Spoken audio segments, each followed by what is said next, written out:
The cabin went dark. The plane dropped. People screamed. And just when it felt like no one was in control, a flight attendant pointed down the aisle. "Row 17, her, now!" Passengers laughed, scoffed. What's she gonna do? Post about it on TikTok? But the young woman didn't flinch. She stood up, not with panic, but with purpose. Walked toward the cockpit like she'd done it 100 times. And what happened next would be studied in flight academies forever. To understand who she really was, you have to go back to seat 17A. Riley Quinn, 27 years old, occupied window seat 17A on United Flight 847 with total anonymity. She looked like anyone else. Slim build, light blonde hair pulled into a low ponytail, oversized hoodie with faded university lettering, worn running shoes, no visible makeup or jewelry. She wasn't scrolling through her phone or taking selfies like other passengers. She simply sat, earbuds in, eyes closed, calm. To the rest of the cabin, she was unremarkable. Maybe a grad student, maybe a solo traveler, maybe someone deep in her own world. Flight 847 had taken off from Denver en route to Raleigh-Durham. Clear skies, smooth ride, 137 passengers, 6 crew members, nothing to worry about, until everything changed. Exactly 52 minutes into the flight, a sharp metallic pop echoed through the cabin. Most passengers didn't think much of it. Maybe cabin pressure settling, maybe turbulence. But Riley opened her eyes. She felt something.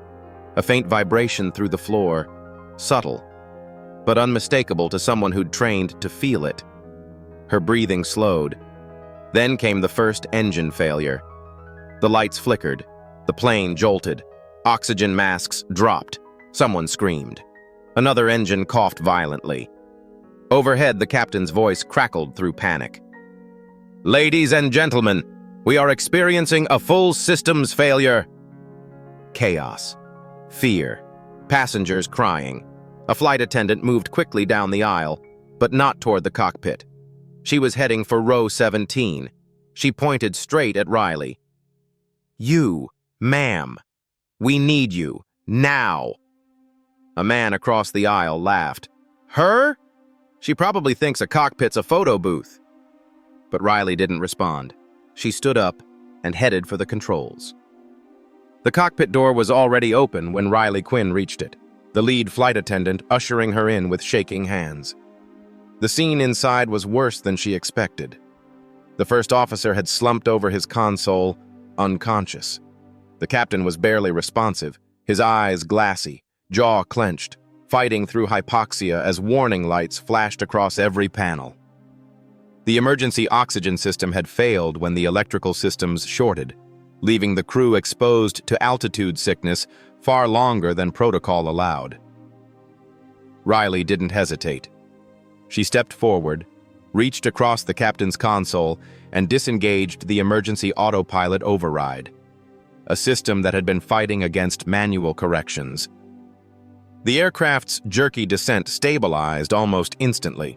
No one in the cockpit asked who she was, because her hands knew exactly what to do.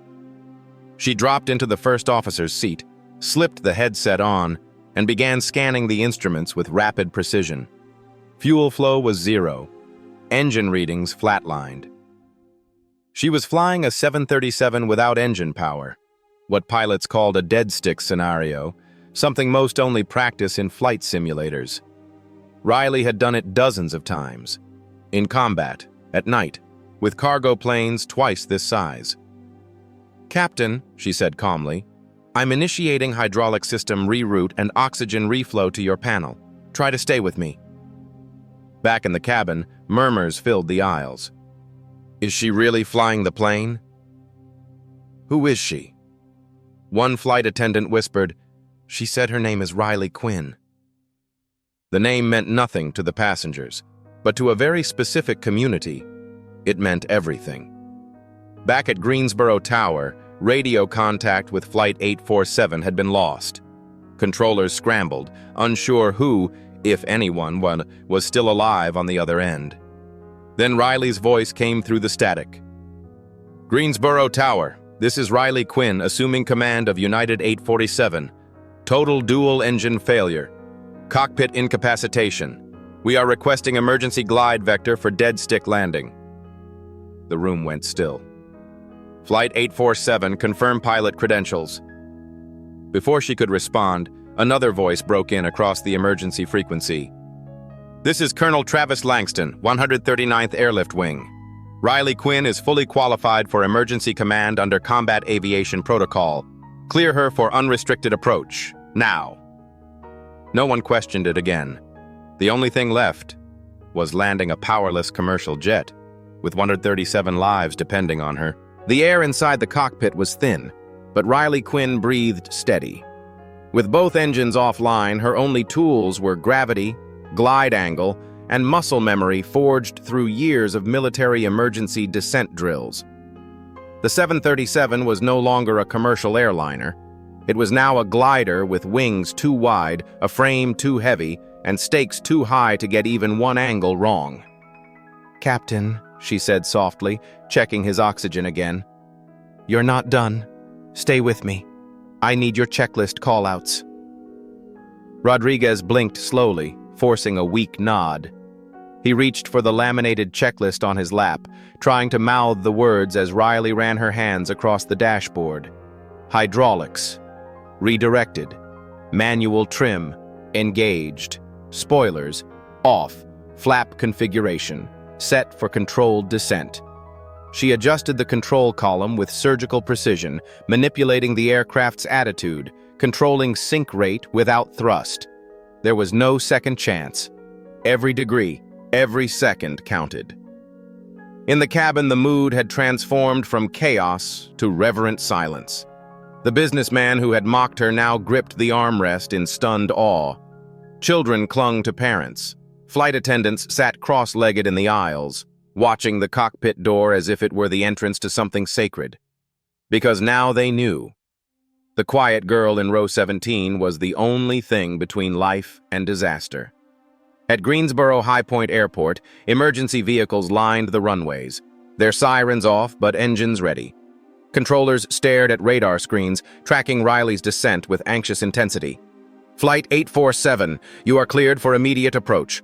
All runways secured. Winds calm. You are our only priority." Riley didn't respond with gratitude. She responded with calculations. "Copy. Establishing visual glide path. Airspeed 134. Altimeter verified. Targeting touchdown marker 2/3 runway length. Prepare emergency braking sequence." Even with years of training, this maneuver was next to impossible. A commercial jet isn't designed to land without power. Its systems depend on engines, its brakes on hydraulics, its instruments on electricity. But Riley had already bypassed that reality. She'd rewired what she needed, compensated for what she didn't. She knew every corner of the Boeing's soul, and how to coax it back to Earth without hurting anyone inside. As the runway appeared through the forward glass, Riley made her final adjustments. Flaps 30, manual brake override engaged, trim full forward, nose attitude stable. She leaned slightly toward Rodriguez. "We're going to land this like it was meant to, but I need you to trust me." He looked at her, truly looked, and nodded. She was no passenger. She was the pilot this flight had always needed. At precisely 124 knots, the rear wheels touched down, perfectly aligned with the center line. The aircraft bounced once, controlled, then settled. Riley deployed the mechanical braking systems with flawless timing. No engine reverse thrust, no hydraulic assist, just pure manual control and atmospheric resistance. The aircraft slowed and slowed, until it rolled to a complete stop just meters before the emergency netting. Silence. Then the cabin erupted, not in applause but in stunned, tearful relief. When the doors opened and responders swarmed the fuselage, no one asked for Riley's credentials. No one questioned how she got into the cockpit. They just moved aside. Let her pass. Like soldiers parting for a commander. She stepped onto the tarmac with quiet eyes, hoodie pulled up, hands still stained with the sweat and resolve of the most difficult flight of her life. And still, she didn't speak to the cameras. The headlines would say, "Unidentified passenger lands crippled aircraft in miracle emergency glide." But within aviation circles, her name shot through the networks like lightning. Riley Quinn, emergency instructor, combat pilot, ghost-level simulator legend. She wasn't there for the credit. She was there because she knew how, and because when the sky fell apart, Row 17 stood up.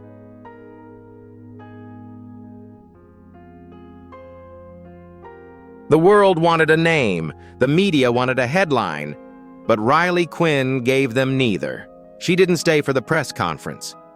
She declined the airline's offer of a hotel suite.